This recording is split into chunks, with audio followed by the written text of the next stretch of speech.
सत्य कथा, पुरुषार्थ कथा, सुनो सुनो सिद्धार्थ कथा।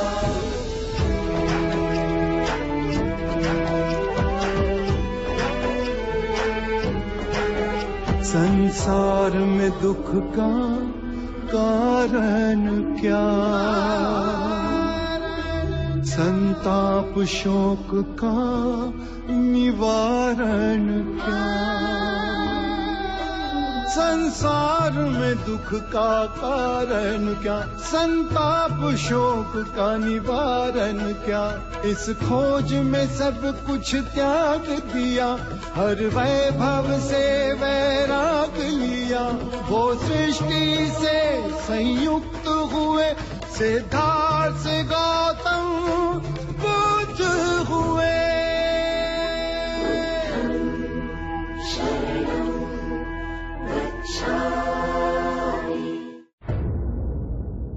तथागत, कुछ कहूं? आपका भिक्षु बनने से पहले मेरा और देवदत्त का एक रिश्ता था, ज्येष्ठ और अनुज का। पर आज उनके व्यवहार देख मेरे मन में बड़ी ग्लानि उत्पन्न हो रही है। आपके संपर्क में आने के बाद भी उनमें कोई बदलाव नहीं आया। जब ज्ञान पा ही लिया तो सभी क्षमा के योग्य हैं अनंत। आप सबको क्षमा कर सकते हैं, पर देवदत्त बहुत संकीर्ण व्यक्ति था और अब भी है। मुझे भय है कि जब से आपने भिक्षुओं के बीच उनकी निंदा करी, वो आपसे किसी प्रकार का प्रतिशोध अवश्य लेगा और बदला लेने का उसका सिर्फ एक ही मार्ग है, संघ को विभाजित करना, जिससे आपके मन को पीड़ा हो।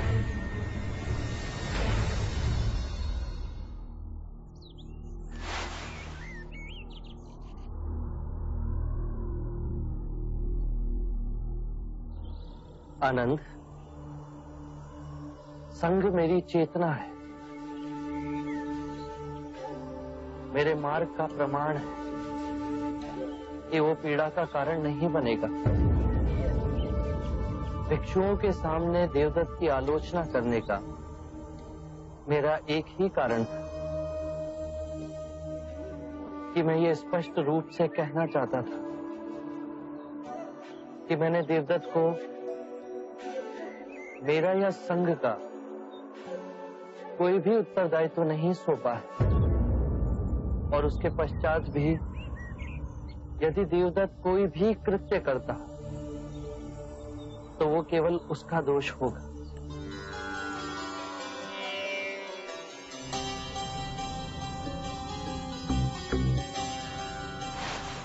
मुझे आपसे कुछ कहना है। वो पर आनंद मेरी छाया है आम्रपाली, उसके सामने कुछ भी कहने में संकोच ना करना। मुझे मेरे पुत्र जीवक और कुछ भिक्षुओं से ये सूचना मिली है कि देवदत्त आपके प्रति विरोध की लालसा रखता है। ये सुनते ही मैं चिंतित उठी और आपसे मिलने चली आई। और जिसके संरक्षण में देवदत्त ये साहस कर रहा है वो और कोई नहीं पर अजात शत्रु है। अजात शत्रु आपका प्रभाव कम करना चाह रहा है और देवदत्त आपका स्थान ले आध्यात्मिक गुरु बनना चाह रहा है। ये दो स्वार्थी मिलकर षड्यंत्र रच रहे हैं आपके विरुद्ध। यही भय था मेरा तथागत। भिक्षु देवदत्त अच्छा वक्ता है, उसने कई भिक्षुओं को दीक्षा दी और सब उनसे बड़े प्रभावित भी हैं, उनका सम्मान करते हैं। आप सत्य कह रहे हैं। मैंने तो यहाँ तक सुना है कि देवदत्त आपके साधना मार्ग पे प्रश्न खड़े कर रहा है और आपकी साधना में त्रुटियां निकाल रहा है। आपके मार्ग को संशोधन का नाम देकर हर स्थान में भिक्षुओं को उकसा रहा है और कहता है कि आपकी सिखाने की प्रक्रिया आजकल के युवाओं के अनुरूप नहीं। जब जब संसार में स्वार्थ का विष फैलाया जाता है तो सदैव युवा वर्ग की आड़ में ही स्वंग रचाया जाता है। युवा जो बुद्धिहीन है, विवेक जिनके अंदर अभी जागा नहीं है। और इस धूर्तता में अजात शत्रु देवदत्त का सहभागी है। अजात शत्रु ने गैसेसा वन भिक्षा में देवदत्त को दिया, भोजन और जल की व्यवस्था भी की। सैकड़ों भिक्षु जुड़ गए हैं। वो आपके संग में फूट डालकर एक दूसरा संग बनाने जा रहे हैं। बुद्ध, आपके उपदेश का समय हो गया है। मैं आज्ञा चाहती हूँ। आपके लिए बहुत चिंतित, बहुत भय हो रहा है। जीवन का रहस्य है भय से मुक्त होना। कल क्या होगा किसी को नहीं पता। मेरा क्या होगा, तुम्हारा क्या होगा। आम्रपाली, किसी पर भी निर्भर ना होना। जब तुम भय को अस्वीकार करोगी तो तुम्हें पूर्ण मुक्ति मिलेगी।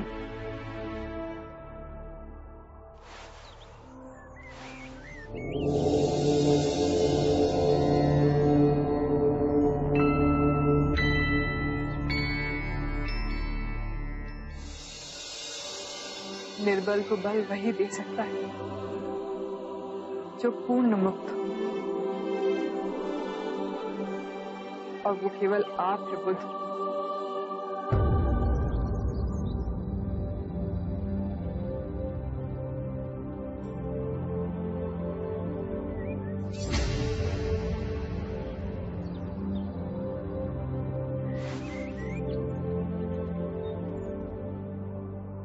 आज राजगृह से बहुत लोग आए हैं, अन्य सभा स्थलों से भिक्षु भी आए हैं। कोई प्रश्न या चिंता आप बुद्ध के समक्ष रखना चाहते हैं?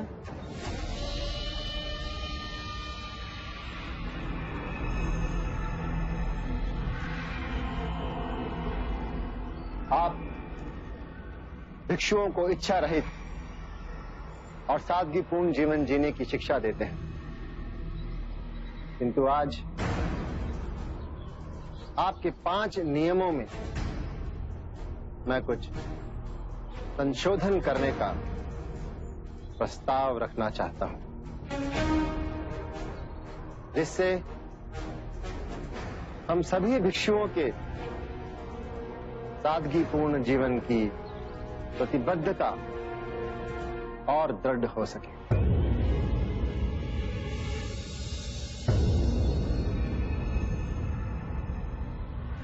एक, सभी भिक्षुओं का वन में ही रहना अनिवार्य हो। गांव में जाकर रहना या सोना प्रतिबद्ध। दूसरा, भिक्षा में जो भी मिले भोजन के रूप में भिक्षु केवल उसे ही ग्रहण करे, किसी के घर से भोजन के निमंत्रण को स्वीकार ना करें। तीसरा, भिक्षु फटे पुराने कपड़ों को सीकर केवल उन्हें ही अपने वस्त्र के रूप में ग्रहण करे, किसी के द्वारा भेंट में दिए गए वस्त्र ग्रहण ना करें। चौथा, निद्रा हेतु भिक्षु केवल वृक्ष के नीचे ही सोए, कुटिया या भवन का उपयोग ना करें। और सबसे अधिक महत्वपूर्ण ये 5वां संशोधन मैं देना चाहता हूं कि सभी भिक्षु केवल शाकाहारी भोजन ही करें। देवदत्त, मैं तुम्हारे नियमों की अनिवार्यता स्वीकार नहीं कर सकता। जो भिक्षु केवल वनों में रहना चाहते हैं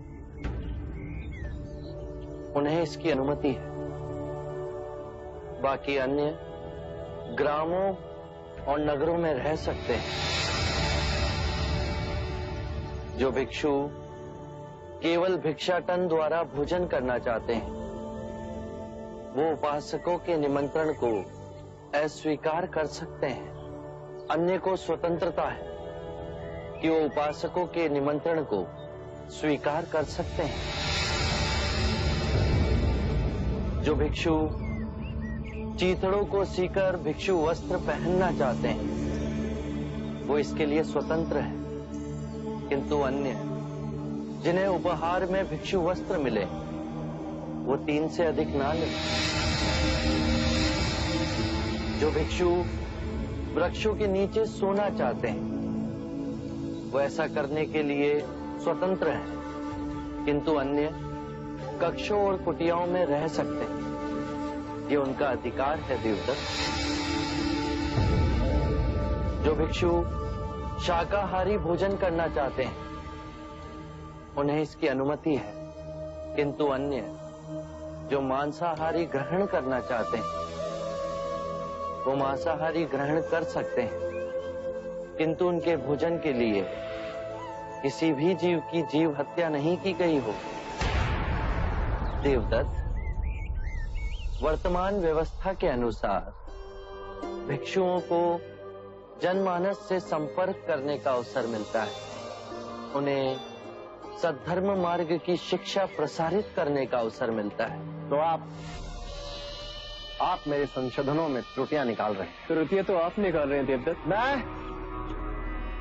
मैं बुद्ध से बात कर रहा हूं। तो आप मेरे ये संशोधन स्वीकार नहीं करेंगे? देवदत्त, मैं तुम्हारे संशोधन को अस्वीकार करता हूं।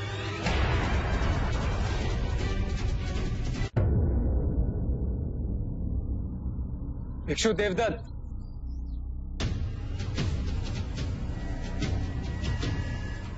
आपको पता भी है आप क्या करें भिक्षु देवदत्त? बड़े भाई से ऐसे बात करते हैं? आनंद, मनुष्य बड़ा अपने कर्मों से होता है, और बड़े भाई जैसा कौन सा कार्य कर रहे हैं आप? आप पद भ्रष्ट हो तो क्या संघ को भी पद भ्रष्ट करोगे? मैं तो इस नई पीढ़ी को एक नई दिशा दे रहा हूं, एक नई सोच। ये क्या बात है? यदि आप बुद्ध के समक्ष अपने मन की बात रखेंगे तो बुद्ध का अपमान हो जाएगा। बुद्ध आपके मान सम्मान से बहुत ऊपर है। फिर भी माननीय देवदत्त के 5 नियमों को बुद्ध ने ठुकराया। क्यों? क्योंकि बुद्ध के नियम से अधिक कठोर है देवदत्त के नियम। जैसे सांसारिक रहते हैं वैसे भिक्षु रहेंगे तो सर्वनाश नहीं होगा। संसारिक और परम सत्य के बीच बुद्ध का ज्ञान ही द्वार है। यदि संसारिक की अवहेलना की तो न जाने कितने सारे मनुष्य परम ज्ञान से वंचित रह जाएंगे। ये आप समझ नहीं पा रहे। बड़े कोमल हो गए, लेकिन ध्यान रहे तपश्चर्य बड़ा कठिन है, कठोर, और हम सब इसी कठोर राह पे आगे बढ़ रहे हैं।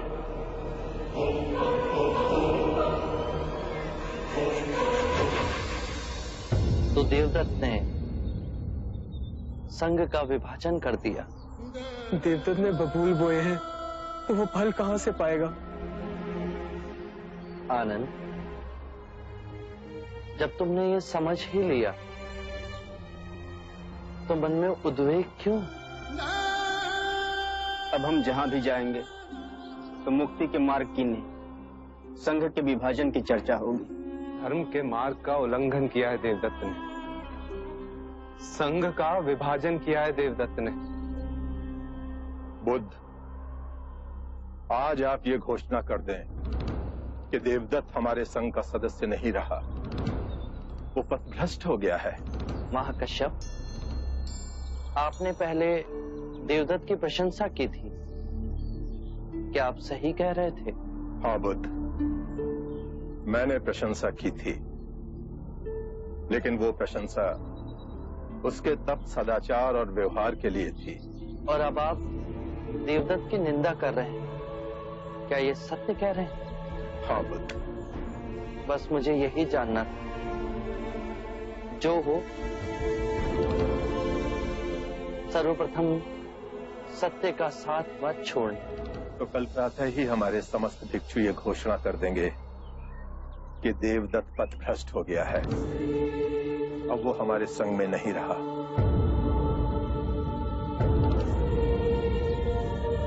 आप दोनों इतने चुप क्यों हैं? आप और सरिपुत्ता कुछ कहते क्यों नहीं?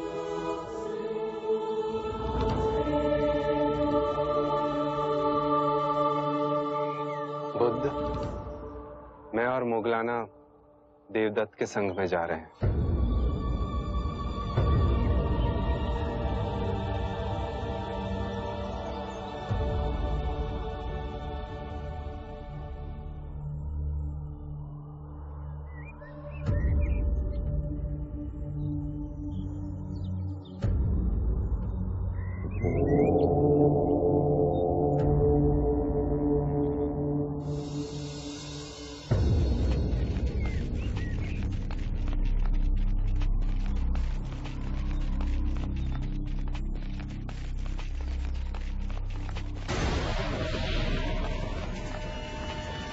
डोली नीचे रखो।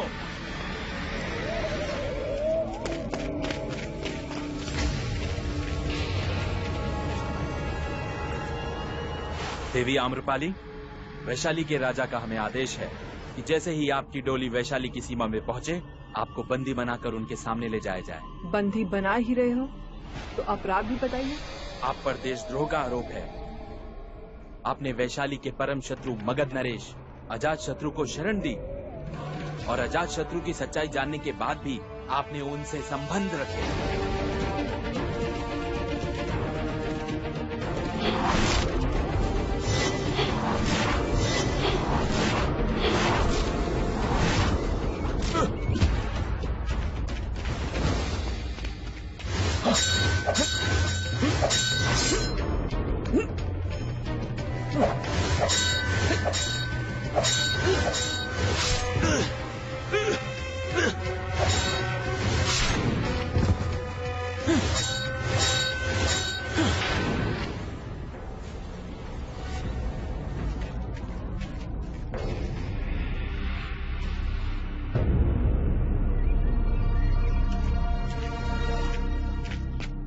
कोई तुम्हें छुए भी आम्रपाली तो दूसरे दिन का सूरज नहीं देखेगा। अब तो मेरा विश्वास करो, मैं तुम्हें कितना प्रेम करता हूँ आम्रपाली।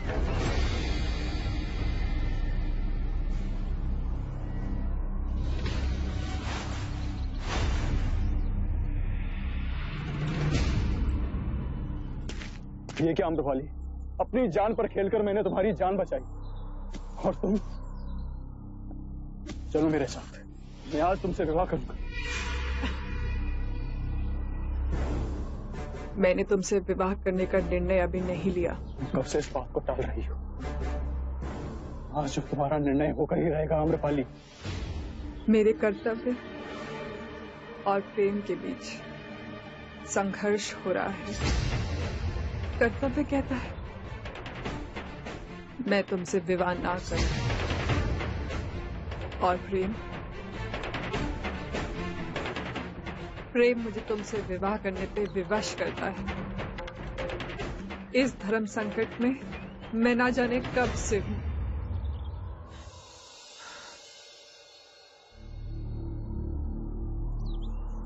पर अब मेरे सामने सब स्पष्ट हो गया है।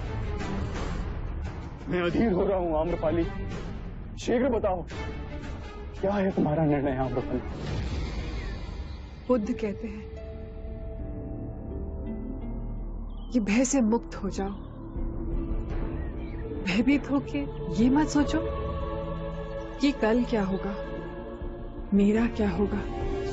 किसी पे निर्भर मत रहो, और जब भय को अस्वीकार करोगे तो संपूर्ण मुक्ति मिलेगी। और तुम्हारे पास सिर्फ एक ही शक्ति है अजात शत्रु, भय की। तुम्हारा नाम सुनते ही लोग भयभीत हो जाते हैं, कांपने लगते हैं। आज कितने निर्दोषों को तुमने मृत्यु के घाट उतारा है। ये सब मैंने तुम्हारे प्रेम के लिए ही किया है आम्रपाली। प्रेम का नाम मत लो, तुम्हारे मुंह से ये शब्द अच्छा नहीं लगता। कुछ ही क्षणों में तुमने कितने परिवारों को उजाड़ दिया है, कितनी औरतों को विधवा किया है, कितने बच्चों को अनाथ कर दिया तुमने। ये चारों ओर बिखरे शवों का बोझ लेकर मैं तुमसे विवाह ना कर सकूंगी। तुमने मेरी शांति छीन ली है, मुझे अपने पापों का भागीदार बना दिया है। चले जाओ यहां से, चले जाओ।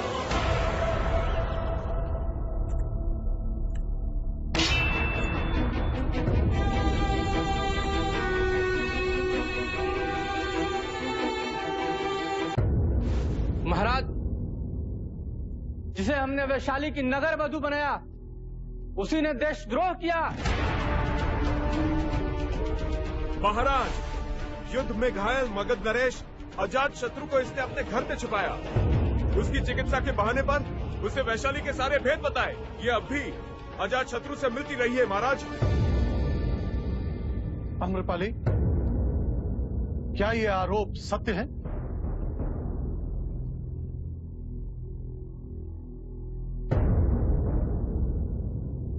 आम्रपाली, तुम्हारी चुप्पी को हम क्या समझे? इन आरोपों को तुम स्वीकार करती हो या उनका खंडन करती हो? मुझ पर जो आरोप लगे सब सच है। ये क्या कह रही है? महाराज, कितनी निर्लज है ये, भरी सभा में अपना अपराध कबूल कर रही है। महाराज, इस देशद्रोही को प्राण दंड देना चाहिए, दीवार में चुनवा देना चाहिए इस नागिन को।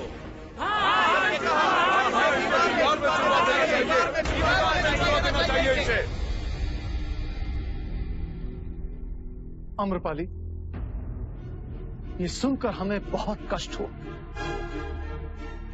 वो क्या कारण था जिसके लिए तुमने वैशाली के साथ ऐसा विश्वासघात किया? महाराज, मैं जो वैशाली पर अपनी जान छिड़कते हैं, आज अपराधी बन इन सब की घृणा की पात्र बन गई। सबकी आंखों में तो मैं दोषी ठहरा दी गई। नहीं आम्रपाली, जब तक दोष सिद्ध ना हो कोई तुम्हें दोषी नहीं मान सकता। तुम्हें जो कहना है कहो। मैं बुद्ध की अनुयायी हूं और बुद्ध ने कहा है कि कोई भी जीव, प्राणी या मनुष्य घायल अवस्था में मिले तो बिना किसी भेदभाव के उसकी सेवा करनी चाहिए। मेरे महल के बाहर एक सैनिक घायल पड़ा था, उसके शरीर पर वैशाली के सैनिक के पोशाक थे। मुझे नहीं पता था उस व्यक्ति की वास्तविकता क्या है और उपचार करते करते मुझे उससे प्रेम हो गया। पर मैंने उसे ऐसा कोई भेद नहीं बताया जिससे वैशाली को किसी भी प्रकार की हानि हो। हम ये बात मानते हैं कि तुमने जानबूझ के वैशाली के शत्रु को शरण ना दी, परंतु जाने या अनजाने तुमने घोर अपराध किया है।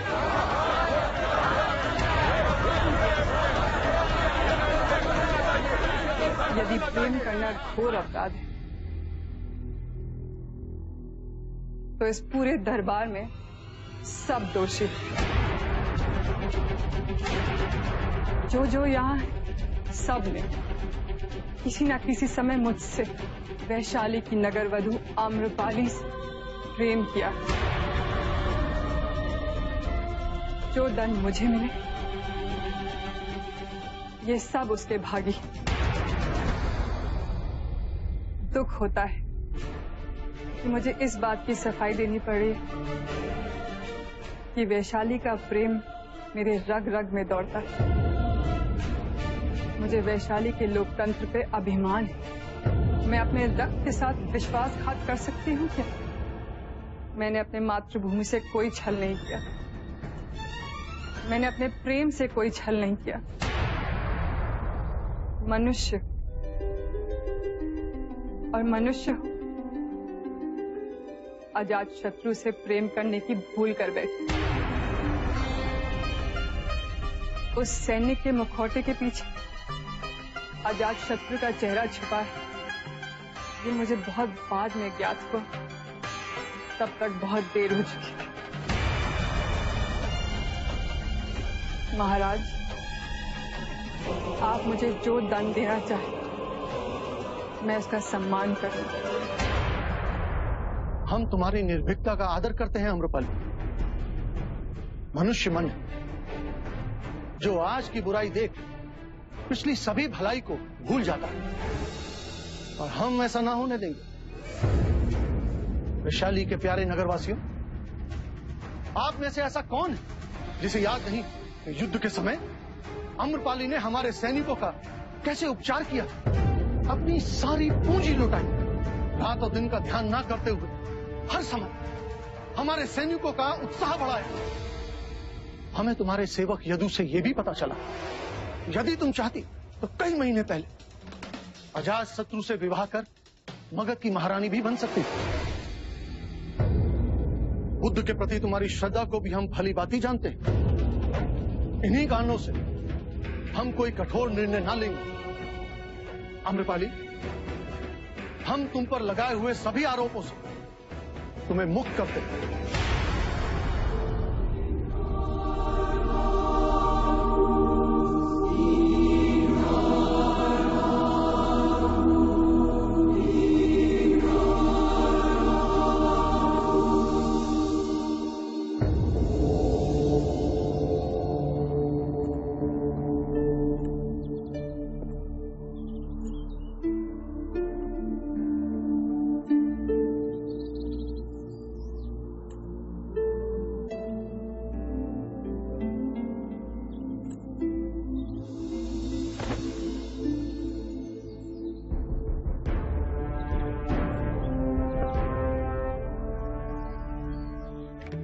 क्या इन चरणों में मुझे स्थान मिलेगा?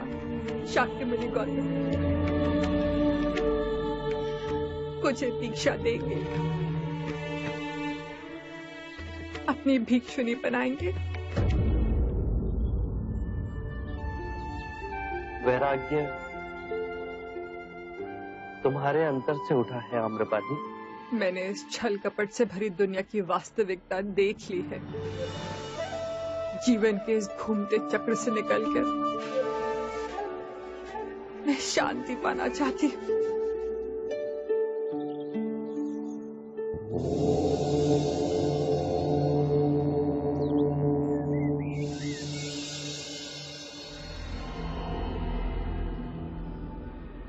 गुरुदेव, सारीपुत्र और मोगलाना आपके भिक्षुओं को उपदेश दे रहे हैं। सारीपुत्र और मोगलाना बुद्ध के दाएं और बाएं हाथ हैं। आपको इन पे अधिक विश्वास नहीं करना चाहिए। क्या पता ये आपके भिक्षुओं को तोड़ के वापस ले जाए। बुद्ध के रूढ़िवाद से तंग आकर सारीपुत्र और मोगलाना हमारे शरण में आए हैं गोपालक। पर सच कहूं तो उनके आने से मुझे बड़ा आराम मिला है। कम से कम हर रोज उपदेश देने का बोझ तो मेरे सर से उतर गया।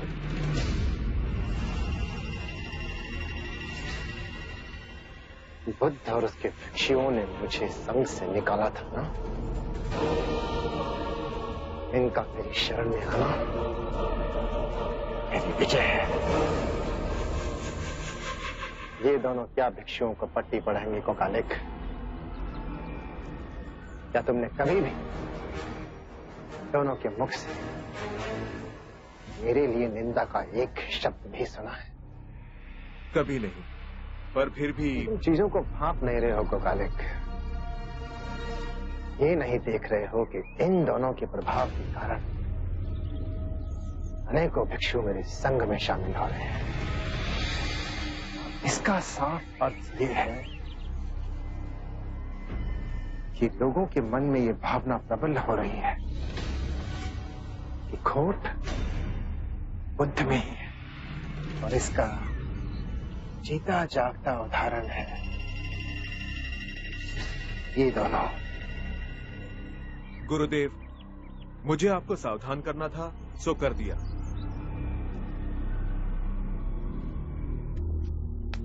ये कपिलवस्तु का सैनिक यहाँ? प्रणाम राजन देवदत्त। क्षमा करें, आपको ये दुखद समाचार देने का भार मुझे सौंपा गया है कि कुछ दिन पूर्व राजा दुर्योधन की मृत्यु हो चुकी है, और उनकी मृत्यु के पश्चात महारानी मंगला का स्वास्थ्य दिन प्रतिदिन गिरता गया है। अपने अंतिम समय में एक बार आपसे मिलने की इच्छा रखती हैं और आपसे मिलकर आपको कुछ बताना चाहती हैं, इसलिए शीघ्र आपको मेरे साथ कपिलवस्तु चलना होगा। हाँ, हम अवश्य चलेंगे इसी समय। कुमालिक, हमारे पीछे से संघ की देखरेख का कार्य तुम्हें संभालना है। जी गुरुदेव। ध्यान रहे। जी।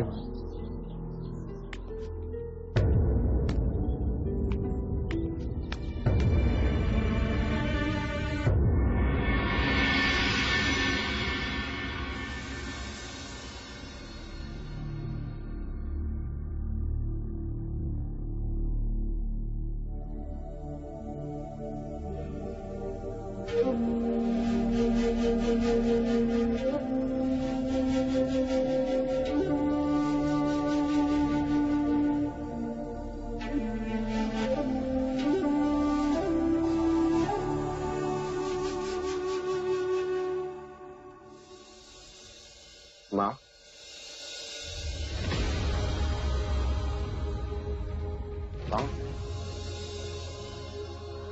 माँ देख।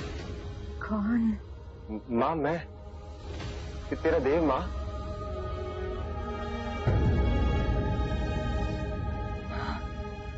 देव? हाँ माँ।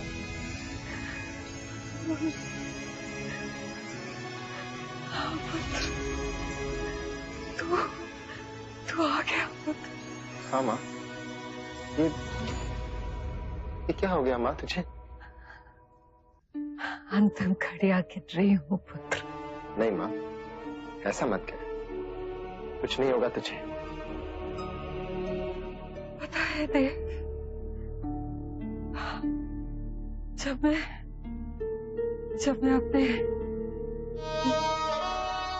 अपने जीवन के पुराने पन्नों को पलट कर देखती हूँ तो सिवाय ग्लानि और पश्चाताप के मुझे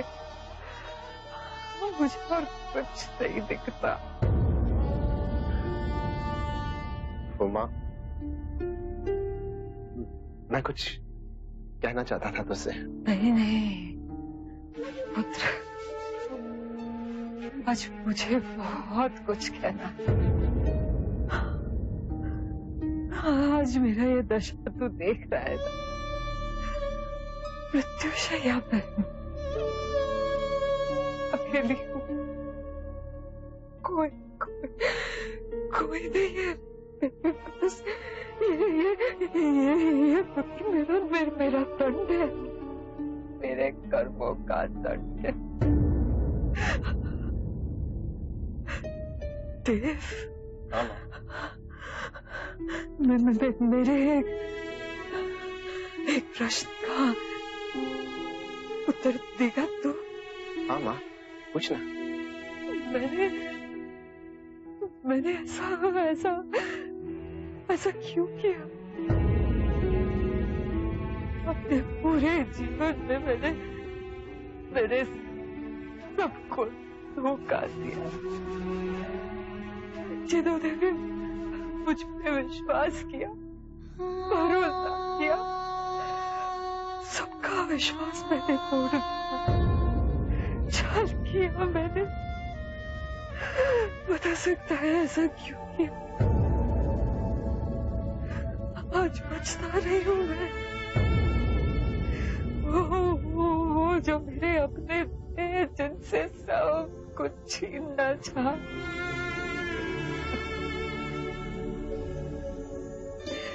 वो सब कुछ त्याग कर चले गए। नहीं माँ, तू ऐसा कह के अपना जी छोटा मत कर। क्यों दुख देती है अपने आप को? दुख बोया तो सुख कहाँ से पाऊंगी? कष्ट तो ये है कि मैंने अपने पुत्र को भी अपने बुरे कर्मों के जाल में जला दिया। नहीं माँ, ऐसा ना कहा। पर देव, मेरी एक बात सुन।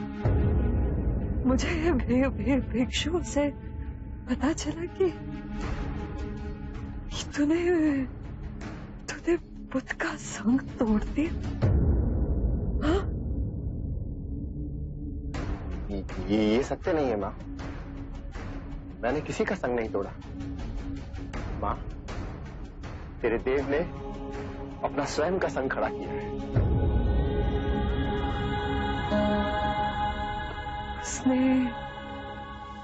उसने सब कुछ त्याग दिया। इतनी यातना सही, इतनी तपस्या की,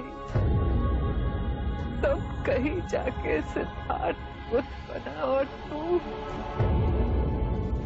उस पर अपना अधिकार जमा रहा है पुत्र। नहीं माँ, मैंने भी इतने वर्षों के जतन के बाद में बुद्ध के मार्ग में त्रुटियों को खोजा है, संशोधन किए, साधना की नई पद्धतियों को खोजा है। माँ, मेरे कारण बहुत से युवा आकर्षित हो रहे और उन्हें अपने प्रश्नों के उत्तर मिल रहे। बड़ा अनर्थ कर रहा है तू। साध धर्म का मार्ग उन्होंने खोजा, उनके कारण आज तो त्रुटियां खोजने में समर्थ हुआ। देव, सावधान हो जा। समाज, हम बुरा करने वाले, हमारे मन के किसी कोने में ये प्रबल विश्वास होता है कि मृत्यु दूसरों की होती है, हमारी नहीं, हमारी नहीं। ना तू रहेगा, ना तेरा संग। जैसा करेगा पुत्र, वैसा ही करेगा। माँ, तुझे पता नहीं है मेरे कारण कितने लोगों के कष्ट दूर हुए। भ्रम है ये तेरा। जब तू छोटा था तब सिद्धार्थ बनना चाहता था, नहीं बन पाया। आज आयु बढ़ने के साथ साथ तू बुद्ध बनना चाहता है। तू कभी बुद्ध नहीं बन पाएगा पुत्र, नहीं बन पाएगा। युगों युगों में एक ही बुद्ध होता है। कई जन्मों के तपस्या के बाद सिद्धार्थ बुद्ध बन पाया। बुद्ध तो मरते मरते भी तूने मुझे ये कटाक्ष और ताने देने के लिए यहाँ बुलाया है। ये मेरा दुर्भाग्य है कि तू बुद्ध के शरण में गया पर अपना अंतर मन न बदल पाया। ईर्ष्या के कारण, मेरे दिए हुए बुरे संस्कारों के कारण तू उनके चरणों में बैठ अपने सारे पाप धोता। और पुत्र, तूने तो उल्टा बुद्ध पे ही आघात किया। तू कभी भी बुद्ध नहीं बन पाएगा पुत्र, मेरी बात मान। मैं बुद्ध बनूंगा माँ, मैं बनूंगा बुद्ध। यदि बुद्ध बनना चाहता है तो स्वयं अपना मार्ग खोज, नहीं तो बुद्ध की छाया बनकर चल। मुक्ति का द्वार स्वयं तेरे अंतर मन में खुल जाएगा। प्रतिष्ठा के पीछे मत भाग पुत्र, क्षणभंगुर है, मुक्ति ही सत्य है पुत्र। इतने वर्षों से बुद्ध के प्रवचन पर्याप्त न थे माँ, जो तेरे भी प्रवचन सुनूं मैं? उनसे क्षमा मांग पुत्र, उनके शरण में जाओ। कदापि ना होगा। यदि तूने मेरी ये अंतिम इच्छा पूरी न की तो ये हम दोनों के लिए अच्छा ना होगा। हाँ, तू मुझे अग्निदान नहीं देगा और मेरे पुत्र के हाथों अग्निदान न मिलने के कारण मेरी आत्मा भटकेगी पुत्र।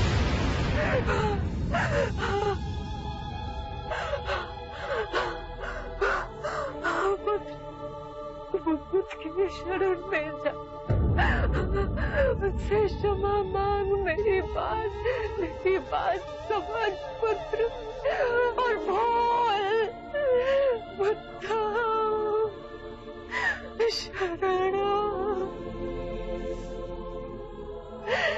गच्छ।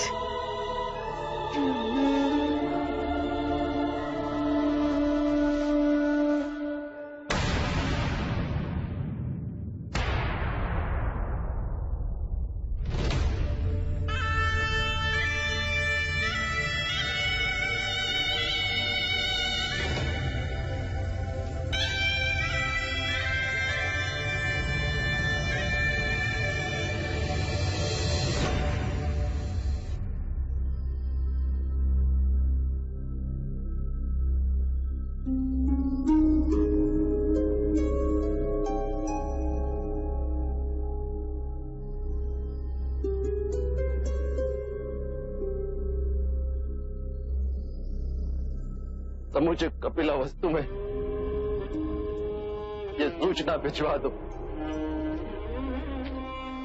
कि रानी मंगला नहीं रही। मां नहीं रही।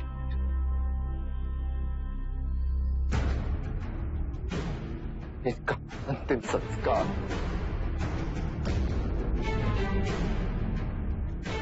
किसी और से करवा ले। आरंभ हो गई निर्वाण प्रथा, सुनो सुनो ये बुद्ध कथा। जीवन का रहस्य है भय से मुक्त होना। कल क्या होगा, तुम्हारा या मेरा क्या होगा, किसी पे निर्भर ना होना। जैसे ही भय को अस्वीकार करोगे, पूर्ण मुक्ति मिलेगी।